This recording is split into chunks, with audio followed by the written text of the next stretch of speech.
Going on here. Let's call to order this work session, final work session regarding AO 2024-105S, alternative versions and amendments. Let's begin by going around doing roll. Mr. Mullen.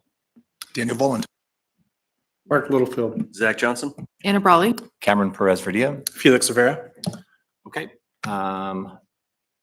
Thank you very much. On the phone, Mr. Salt. Randy Schultz here. Thank you. All right, thanks. All right, I'll hand it over to you, Mr. Rivera. Great. Thank you, Mr. Chair.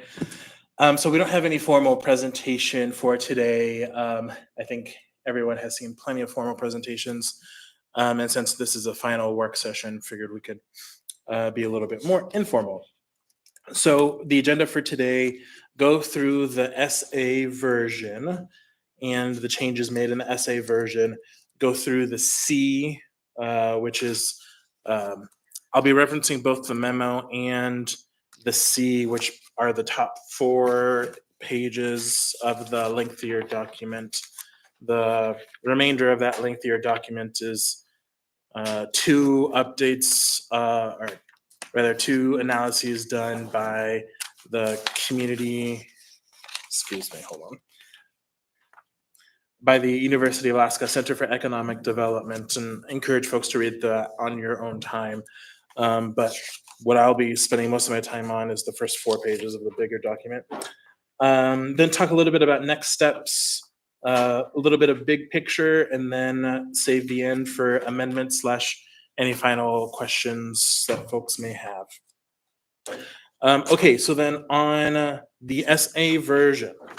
So first change outlined in the memo is the time frame for the initial sales tax. So the administration did make it fairly and abundantly clear that 2 years is needed for the administration of the sales tax, implementation of it, I should say. Not all of that is for the administration, but a big chunk of that time is for businesses to get their point of sale systems updated and whatever else that businesses may need to do to get that socialized adequately in that sector. So 2 years is split for both of those purposes. And I'll talk a little bit. So you'll see that rather than July 1st, 2026, as the no earlier than date, we shifted to July 1st, 2027 as the no earlier than date, and then February 1st, 2028 as the no later than date. Next big change is the removal of the use tax. So there, over many discussions over several months, there has been gained a consensus that the use part of this sales and use tax is no longer necessary. The 2 big concerns that I had that cautioned me from taking away the use part of the sales and use tax was online sales, aka Amazon, and frankly, the perception of this being a business giveaway. And I'll talk a little bit about that in a second. So on the online sales, the Wayfair SCOTUS decision and the Alaska Remote Sellers Tax Commission, both of those things mean that we no longer need that use tax for us to get the receipts of the online sales. So that's one strike against the use tax. And I think the second strike against it that put it to bed for me was that jurisdictions both to the north and the south of us have sales taxes in place, equivalent or greater than the proposed 3% sales tax. So businesses would not be able to go to the valley, purchase what they needed, and essentially get some kind of savings from that. So the idea of a business giveaway isn't realistic considering that. So because of those reasons, use tax is no longer needed. Next big change is the business inventory tax exemption. So this mirrors the intent and language from some of the other versions of the sales tax. So we decided to just include it in this one. Maps changes is the next big one.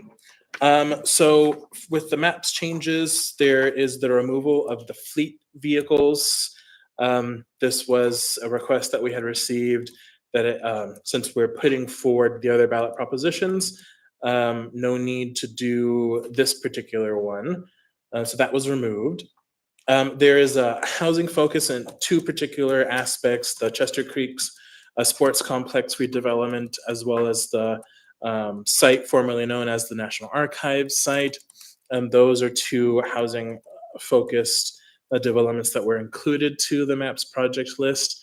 And then also included was repair and improvements of existing municipal facilities. So spending a little bit of extra time on two of those. On the housing one, we did get a significant amount of interest in the housing investment and what we could do with this first iteration of Project Anchorage to focus on housing investment. It was we heard it at the community, at the public hearings.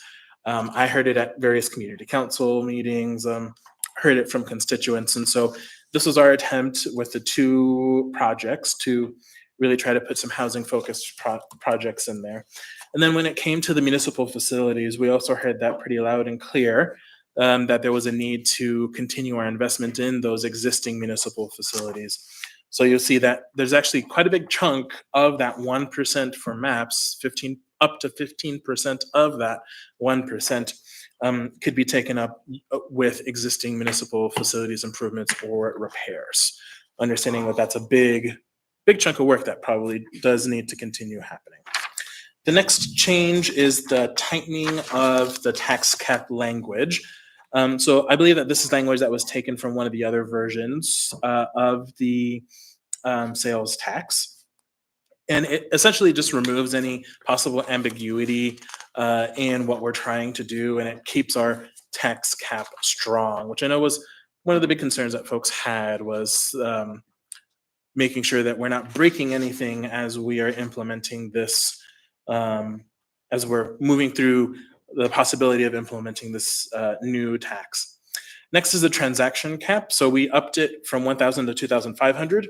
We didn't really want to do anything too much larger than that, especially looking at what neighboring jurisdictions have for their transaction caps, which is roughly about $500. So that's why we did see the need to up it, but by a substantial amount, but not too much.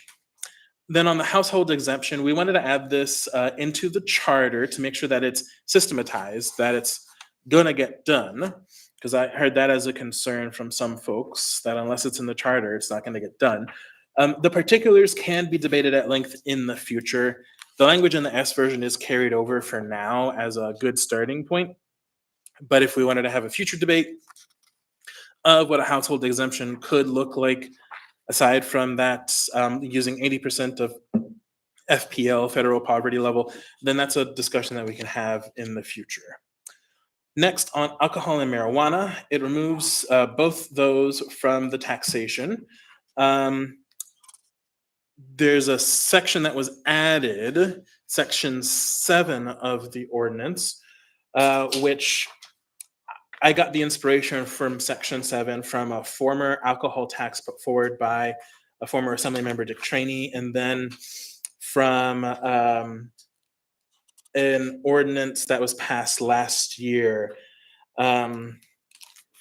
So that, what that new section 7 does is it sets policy intent that we're gonna go ahead and give a break to alcohol and marijuana for the 7 years of this taxation. And if another tax goes before the voters, and if that other tax gets approved, then it is our policy intent that alcohol and marijuana will be included. Speaking to each of those separately, with regard to alcohol, the main messaging that we heard was that it's a tough market right now for the hospitality industry. So what taking them out from this sales tax does is it gives them a break for now. What the policy intent language says, but not forever. We're going to look at policy intent, adding alcohol back in, should this go back to the voters in 7 or 8 years, whatever that may look like.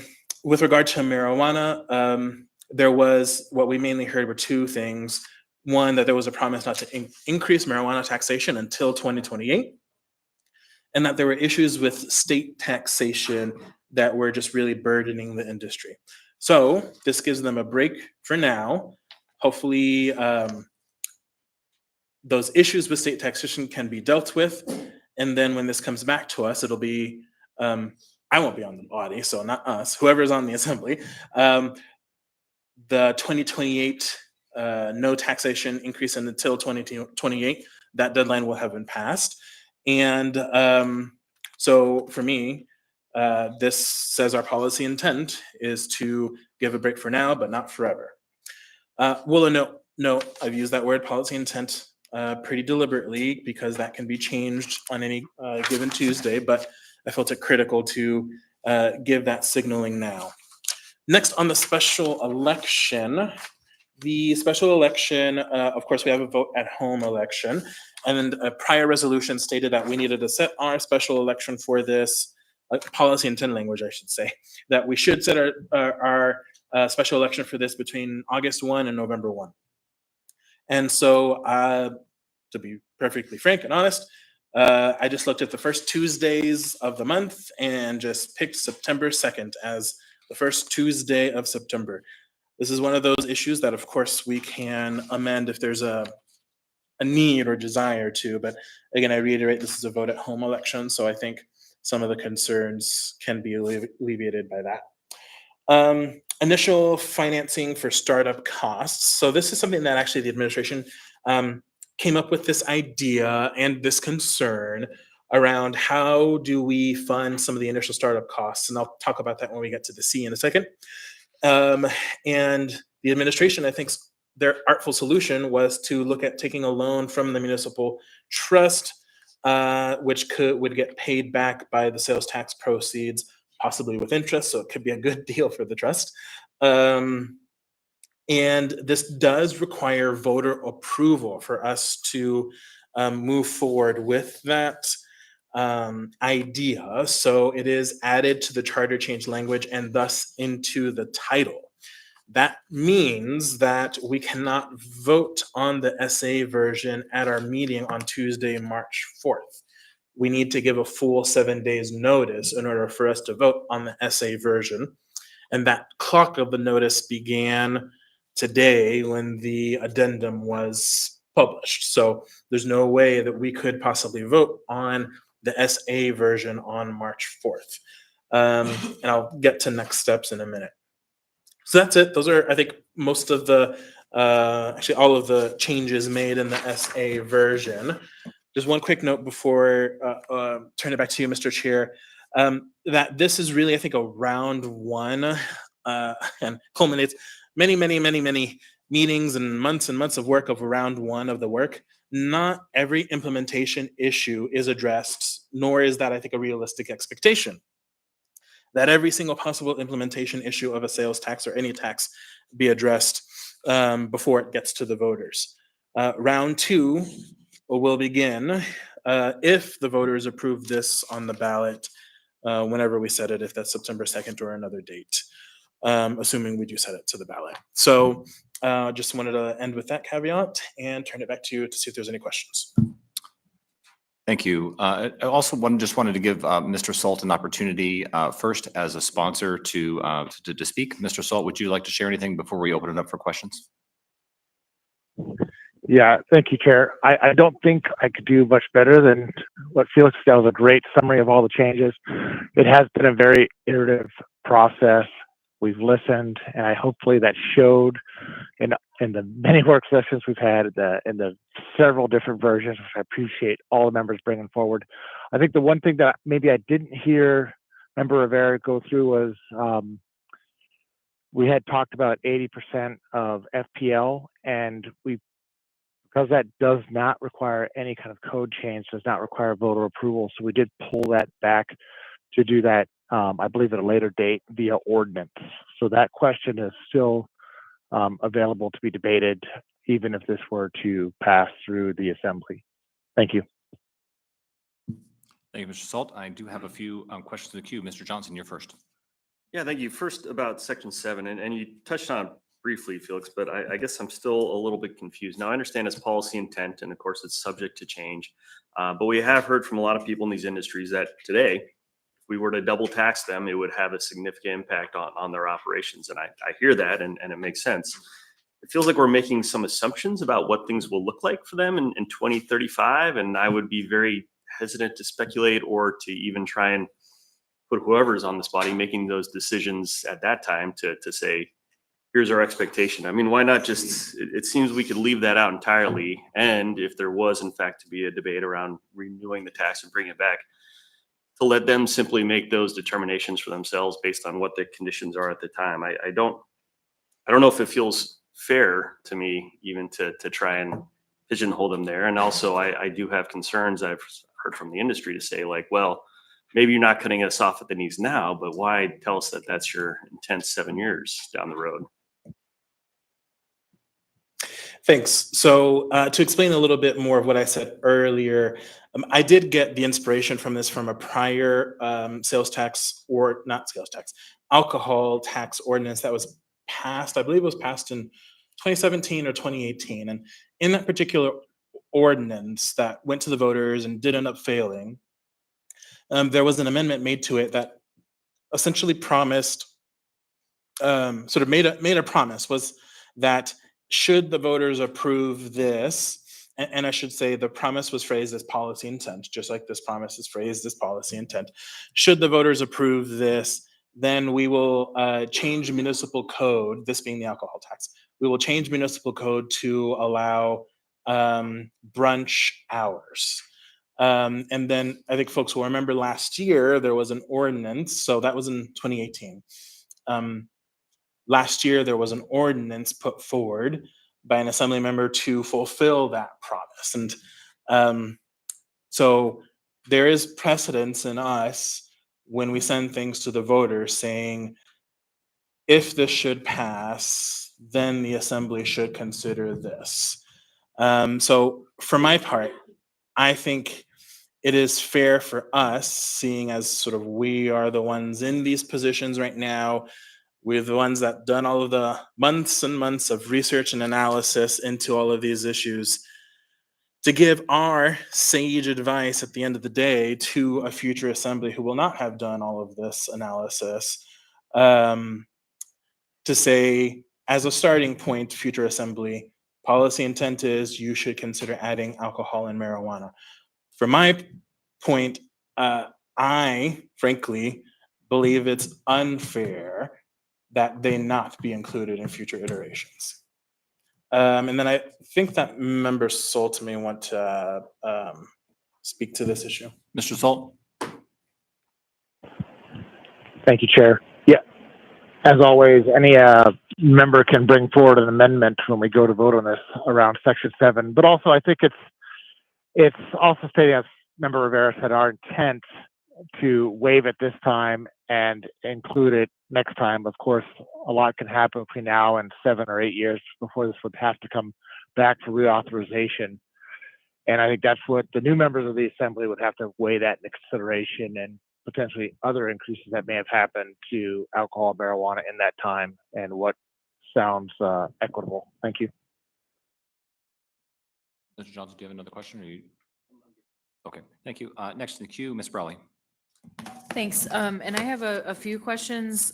Some of them are actually on the summary of economic effects, but I'll start with a couple for the sponsors and then maybe come back in the queue, because those are for the administration. But I also want to just, before I go there, since we're talking about alcohol and marijuana tax, I appreciate the outline with kind of the intent behind, in the future this would happen. I do want to note the requirement to not raise the marijuana sales tax is actually not just a promise, it's in the charter. It was put in the charter as part of the deal that was negotiated for essentially the ACE fund. And I've said multiple times, I would not have done that if I was here, but it's in there. So it's in the charter. And it does say, I'm reading it right now, the initial rate of levy shall be 5% and may not be increased until after June 30th, 2028.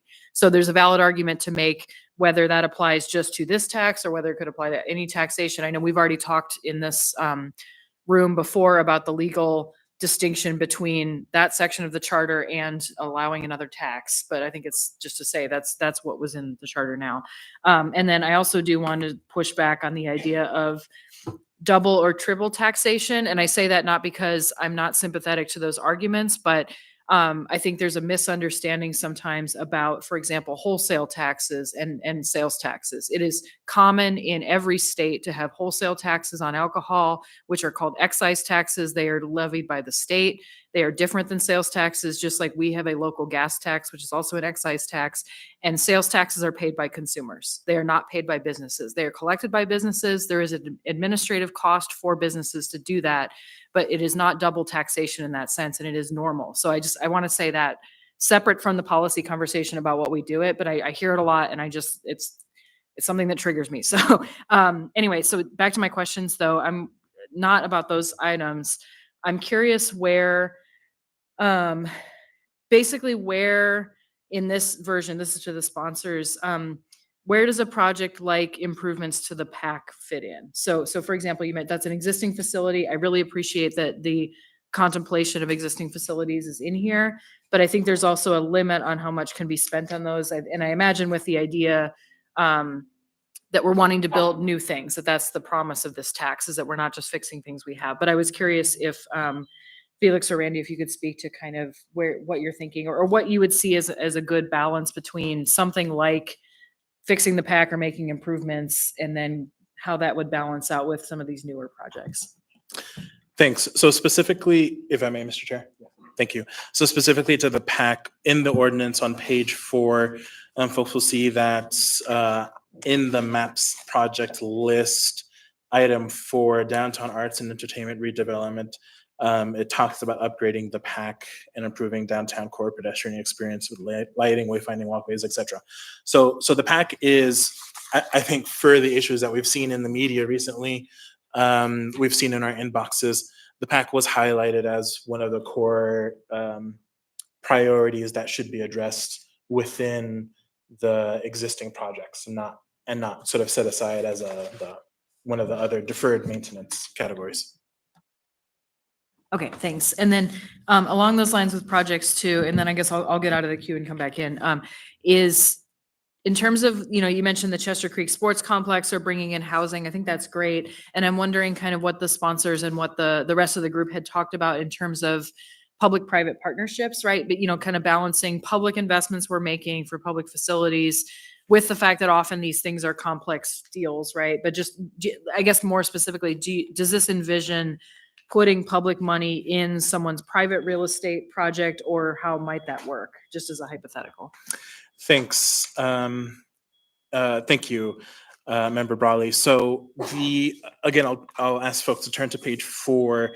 You'll see that the language in both number 7 and in number 3 mirror each other in the way that we're thinking of making these types of investments. So it specifically states infrastructure, land, or direct investments, including public-private partnerships. So certainly the type of investments that are made is open to the scenario and specific situation. There is an envisioning that a public-private partnership could be one of those types of investments. So essentially it could be mixing funds, but with a clear delineation of what is for what. Correct. So it has to follow, since, in particular, since page 4 is something that would be approved by the voters, it would have to follow that specific framework laid out: infrastructure, land, direct investment. Thank you. Mr. Voland. Thank you. Yeah, I think I want to kind of continue on along the same lines. One thing, so the language says on page 4, the following MAP capital investments identified by Anchorage residents are authorized to be designed, constructed, acquired, maintained, and operated. And then there's this list of projects that was put forward. Well, I think evolved from what was brought forward originally by advocates, and then through this whole process has been changed and is what it is now. But I guess the question that I have, so if we're saying essentially if voters approve this ordinance, then these projects for sure can move forward. But there's no like set timeline by when they must be accomplished, correct? Felix. Ms. Rivera. Thanks. So the set timeline in here would be the expiration of the tax. And really I think what this envisions is that 80% of the funds to construct need to be in hand before a project could move forward. So that's really the only mitigating factor is after the end of the 7 years, funds to move forward with all 9 of these ideas, plus the repair of municipal facilities, but the 9 ideas. If 80% of funds don't get in the bank, then we don't do all the projects, which was always, I think, from the beginning, something that was on the table. And then We'll what put all these happens with projects the- forward. Maybe not all of them will get done, but we hope all of them will. Sorry, I didn't mean to cut you out there. What happens with the revenue that if it isn't spent or if like a project doesn't move forward? Do we know that? I should maybe already know that. I don't know. Mr. Rivera, do you want to? Thanks. I will turn to Mr. Gates to see if he has a technical answer to that question while I flip through pages. Okay, and then could I maybe ask one other question Yes, while go ahead. Mr. Gates is looking that up? Yeah, so looking at the list of the projects, I guess one thing I kind of find interesting, and we touched a little bit on this during the special committee meeting, but like, for instance, the Chester Creek Sports Complex redevelopment. Currently, I don't think that there's a like master plan for that area. We did have previous bond funding to upgrade the sports complex, including the clubhouse there, which is pretty rundown. I went and took a tour of it. But I guess I'm curious, like what type of vetting of these projects has been done with community councils? Like some seem to me, like for instance, the National Archives site. We've talked about that. We've talked about a rezone. We've talked about an easement. That's something that it's kind of already, there's a process happening, right? But if I look at like the Goose Lake Trailside facility or the Kincaid Trailside facility, or the Chester Creek Sports Complex redevelopment, I guess I just wonder what type of engagement has been done with community councils, because what I could foresee happening is that, let's say hypothetically this did get approved by voters, then what happens if we hear from the community, actually, we don't want that thing, or we don't support that thing, or it would need major changes? I guess that's something I'm just trying to wrap my head around. Thanks. So I certainly don't want to get nitpicky, but I just want to make a distinction between community and community councils. I think community councils are certainly a narrow scope of our community. But on the projects, so I think to get to a point that you stated earlier, the project list on page 4, which has been changed a bit here and there, was brought forward by extensive community survey that was done. And vetting of those projects happened by the Project Anchorage team in terms of trying to get some estimated costing and trying to better understand what it would take to put these projects forward. Understanding that we have essentially a $60 million that's our fund, $60 million. And so how many projects can we get done for $60 million? So the Project Anchorage team did that vetting and then got put into the ordinance. And since then, the administration has also taken a look at some of these and given us some possible feedback of things that we need to consider. So that has been, to answer your question, the level of vetting that has happened. Mr. Volunteers, you got? Okay. Sure. Mr. Salt, would you like to respond to the Did question? Dean- I don't know if Dean wanted to respond to that. Yeah, I would. Yeah, well, why don't we have Mr. Salt respond and then we'll go over to Mr. Gates. Go ahead, Dean. Go ahead, Randy. Okay, yeah, real quick, just a couple responses. I believe it was alcohol or marijuana. Sorry, I can't remember which one, to Ms. Brawley. That agreement to hold the tax at a cap, I think, expired at some point in 2028. Also, with the PAC, part of the intent there is to pull the operating costs of the PAC into the trust fund, as we did the Egan Center when the Denida Center was built. And then to the projects, so the projects would come forward, be recommended order, or whether they should proceed by the oversight board, and then that recommendation would go to the assembly, and the assembly will ultimately vote on it. So and Dean will probably hopefully back me up on this. My assumption is the assembly can also then bring forward projects should there be funding available or remaining in the fund to complete other projects. Thank you. Mr. Gates, would you like to answer the previous question and maybe respond to Mr. Salt? So with what you've recently said, Mr. Perez-Rudia, in our bond propositions, you often see language saying if projects aren't completed, funds can be used for other projects. We have here a list of projects. I think our sales tax NAPS fund can be used for all of these. You were saying the assembly can bring projects forward. You still need to send them to the voters for approval, but you can add to this list throughout the years, as years go by, and you see what happens if projects fail and so forth. And then going back to what Mr. Rivera said, or Mr. Valens' question, what if one of these doesn't get built? What happens? Well, the funds is dedicated to what's on your list. And of course, everybody hopes that they're all completed after you get voter authorization. The voters' authorization is authorization to do them. It's not a guarantee they will be done. So there's often a lot of steps here, right? The design, the environmental studies, the engineering, and so forth.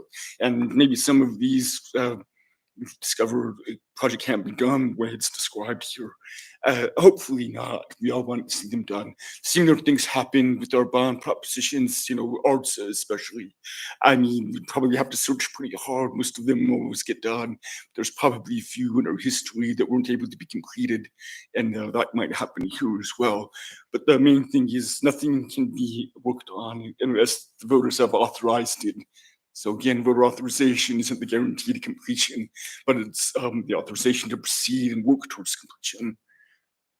I hope that sufficiently addressed the questions. Mr. Volin, did that answer your question? Yeah, I think it did. I guess, maybe helping the public understand, maybe this is something that you all could highlight on the town hall process that you're going to be doing, but if these are ideas, and yeah, because I guess that what Dean is speaking to, I think, is my concern. Like when we do the infrastructure stuff with AMAPs, there's the design phase, and you get to 65% of the design, and some of these, if there's housing, are we going to be working with putting out RFPs and then working with an architect and going through a NEPA process? These are things that can take years, and also, I think voters needing to understand the timeline. Like these 10 projects may not be finished within, 2 years, right? So, okay, that's it. That's my thoughts. Thank you. Thanks. I have myself in the queue next. Just a few questions.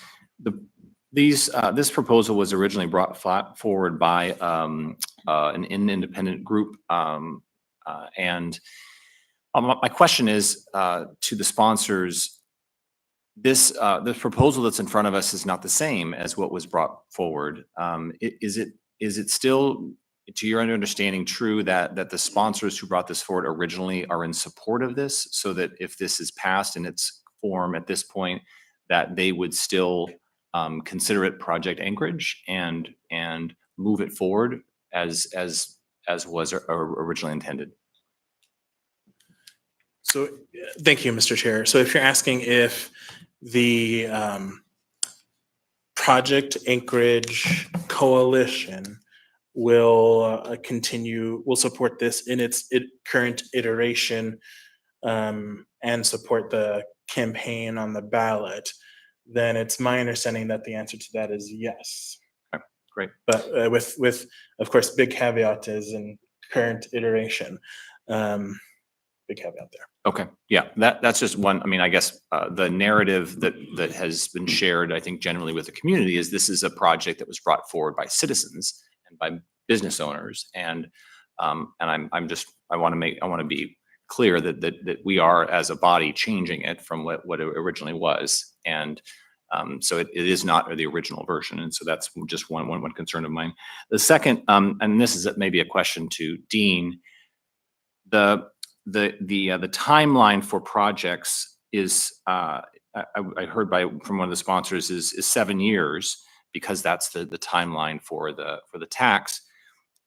Yet the tax has already been dedicated to these projects. So if the projects were to take more than 7 years to complete, is it true that we would continue to fund those projects with that original funding until they're complete? Or is the 7 year, if the tax was not renewed, what would change at that point? The way I read this is the dedicated sales tax, 1%. You use it until it runs out for these projects. You know, that's what it's committed to, whether it takes 2 years or 10. So 7 years for levy and collection is a little distinct from how long the projects take. Okay, thanks. And then just my last question to the sponsors, and I don't. One of the things I don't see in here is a function of a priority. Is that something that would have to be developed by this sort of advisory group, or how are the projects prioritized? And is that something that would be clear in the ballot so that voters would know that if I vote for this, I know here is where the money's going first? Thank you, Mr. Chair. So you are correct that there is no set priority for these projects. They're just listed in a number, but not necessarily in priority order. I think that work of which projects will go first is something that will have to happen after the voters vote to approve or not the sales tax, because that work will then happen by the oversight board. You know, they will work with the various departments to determine costing, design, and all of these other aspects, and that will determine which of these projects can move forward. There may be some of these that are much more shovel-ready than others, but it's really going to be work that happens after voter approval. I don't think we could tell the voters that certain project will happen first. Thank you. Next in the queue, I have Ms. Brawley. Yeah, thanks. So I'm going to come back to my questions actually for the administration. They're on the C.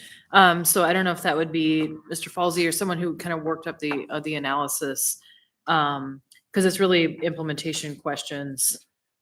So I don't know who needs to come up to the table.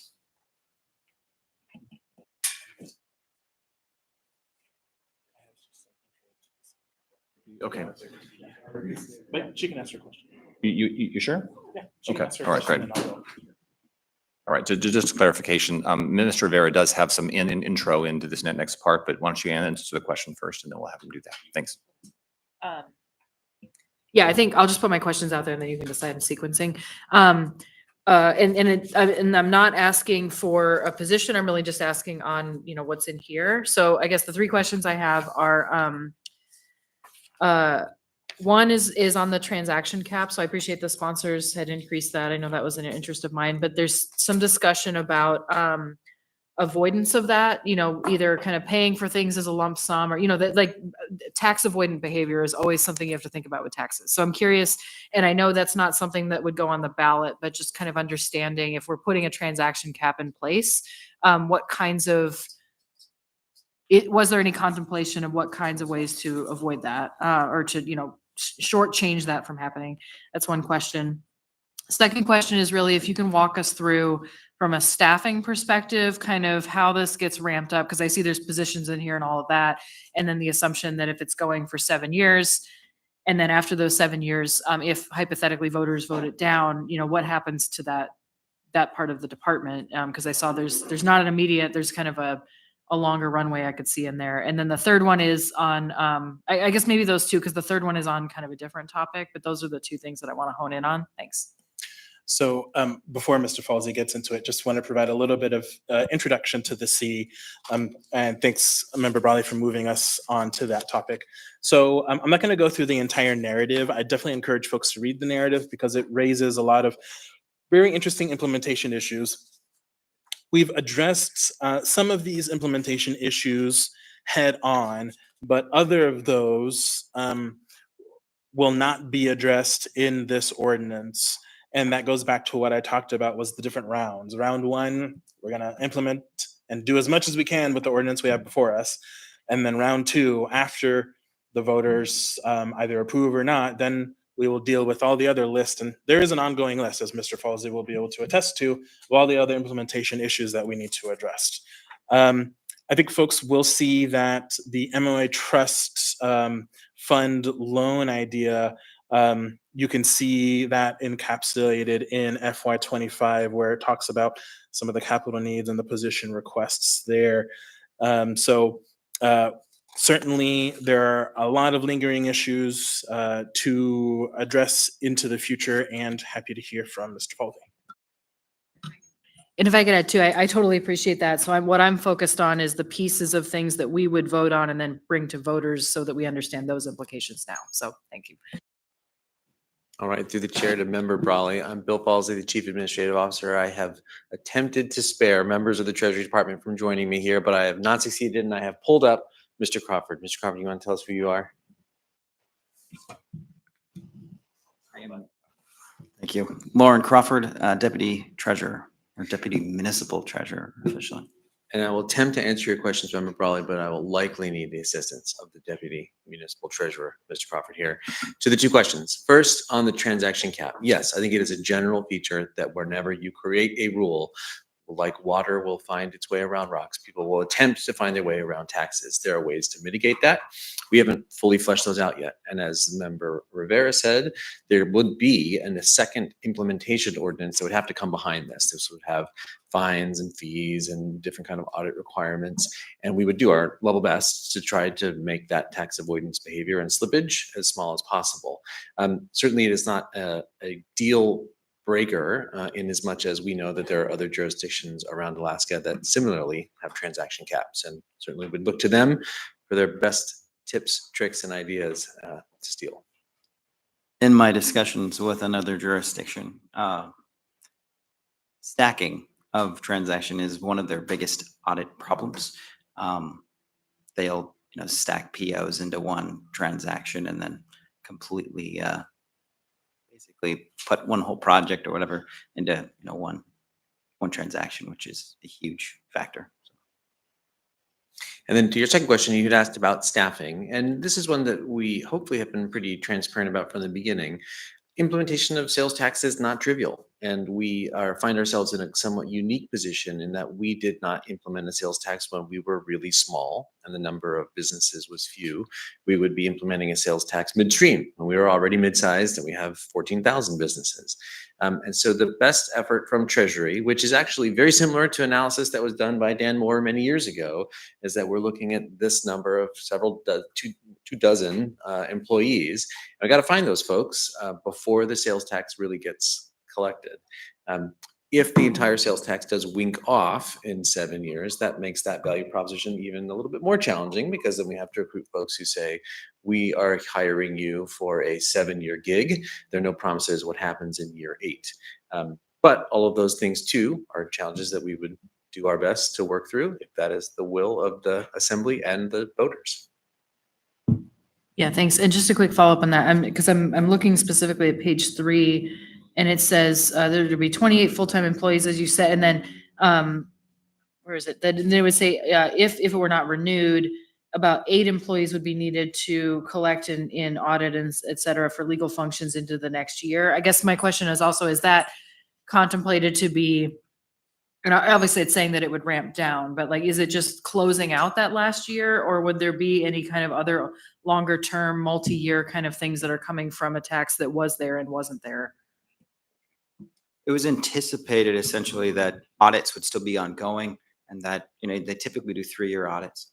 And so with that being the case, you're going to still run into audits in that last year, running the previous 3 years, and probably ramp it down at that point. And then, sorry, one more question, and it was also in the C. So looking again at page 3, moving to a different topic, it talks about the private sector economic effects and lays that out. But specifically, I just wanted to kind of look at, it's got because I think this is more or less consistent with the outside economic analysis. It says essentially that somebody would be paying, let's say, $850 a year average of sales tax. That's, there's a range here, but let's just say $850. And then the range of property tax reduction is about, let's say, average $250 per 100,000 of assessed value. So I was just doing really quick math, and I think it's in the other economic study as well. So essentially, if you own less than a $600,000 house or so, then you would either be net paying more or breaking even. And then above that, it looks like you would actually be getting more benefit back from the property tax. So I just want to make sure, am I interpreting that correctly? And then is there kind of variation there with household, residential property taxpayers essentially versus other types of taxpayers? I think you've generally characterized that accurately. There wouldn't necessarily break-even analysis for a business would be very difficult, so that was not attempted. Well, and I guess, sorry, one other question. Just now, the way things work, is there any circumstance where a business is paying a sales tax? Because I know generally we think about it as people, like someone like me going and buying something, I'm paying a sales tax. Is there something where a business-to-business transaction is still considered a retail transaction? I would imagine that there would still be sales taxes generated by businesses. Great, thank you. Mr. Voland. Thank you. So I think maybe I'm going to ask the question that Anna didn't want to ask earlier, but just because I haven't heard it and given the implementation challenges that you kind of outlined, does the administration have a position on this, on the sales tax? Are they supportive? Where's the mayor at on this? I guess I haven't heard that yet. The message that I have received is that if the sales tax winks off entirely in 7 years, we will do our best to implement it, but there won't be a lot of enthusiasm from the administration on that front. I think that is a significant concern for us. Can I follow up? Mr. Chair, can I follow up? Do you envision the administration bringing forward any amendments? I don't have an answer to that question now. I think that's one I'll have to take back. Okay, thanks. All right, great. I don't see anybody else in the queue. Mr. Rivera, I'll Great. put you back in the queue. Go for it. Thank you, Mr. Chair. All right, so we're done with the C. Now, some next steps. There is going to be a public hearing this upcoming Tuesday, March 4th. And for 2 reasons, the sponsors will be asking to continue the public hearing to the meeting of March 18th. One of them I've already described, which is the fact that we cannot vote on the SA version of this ordinance on March 4th because it has not had the 7-day public notice requirement, hasn't met that. And then 2, there are a couple of town halls that we are proposing to put forward and conduct. So that is the 2 rationales why we hope to get a majority of the body to continue the meeting of March 18th. Those 2 town halls are going to be taking place March 5th and 8th. Details of those town halls are on the Project Anchorage municipal website, muni.org/Project Anchorage.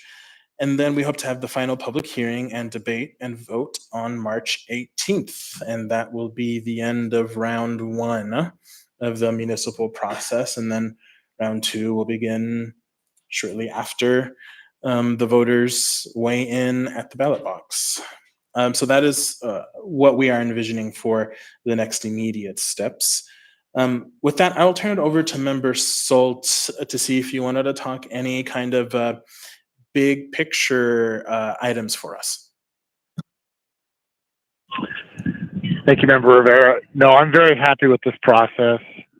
I look forward to the amendments that may come forward. I look forward, honestly, to its conclusion and hopefully moving on to the next part of this journey. And I appreciate all the members. This has been a long road. I think Project Anchorage has been working, AEDC has been working on this for probably more than 5 years to bring something like this forward. It can have some pretty lasting and impactful projects, as well as a deep impact on diversifying our revenue and possibly stimulus to our small municipality. So I look forward to hopefully your approval to take this greater decision and send it to the voters. And if you have any questions, feel free to reach out. We'll try to answer them through the clerk before the 18th. Thank you.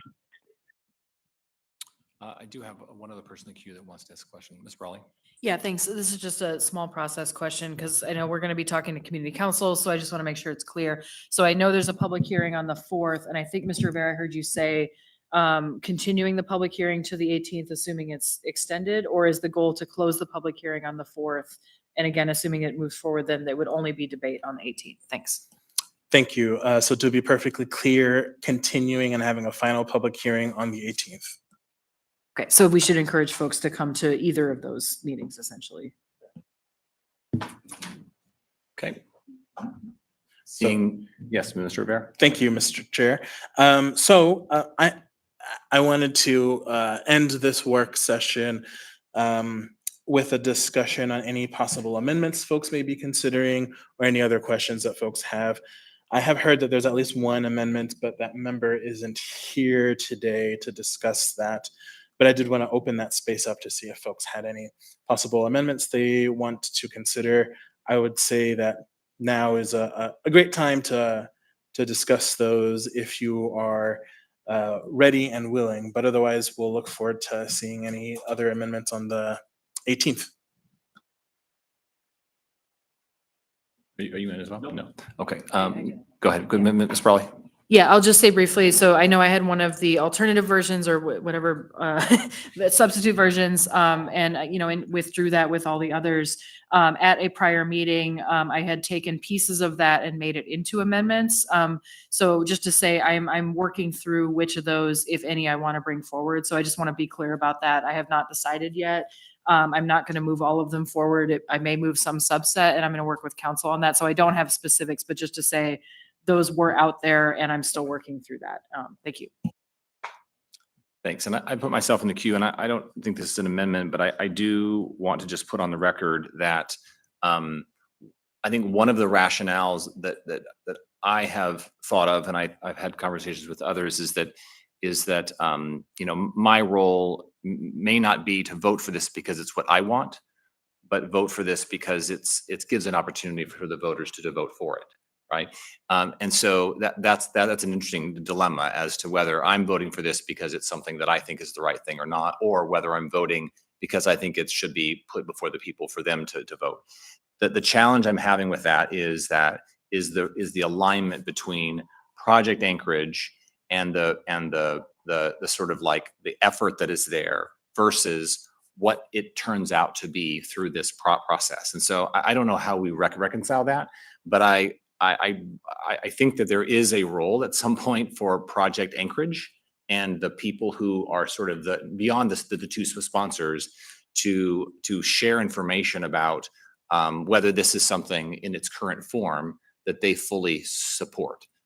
Because I think that for me, that's important because in many ways, this was an effort from the community brought forward to us to be put on a ballot. And so I would just put that out there that if through this process, there can be some sort of communication around that would be helpful for me and for my vote. Thanks. Any other questions or comments before we close this work session? Mr. Rivera, anything to close us?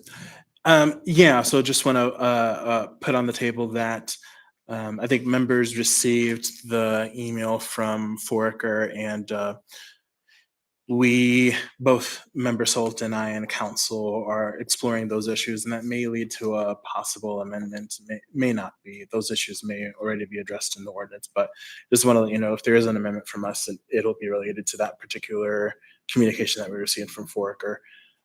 That's it. Thanks. Mr. Salt, any final words before we close the work session?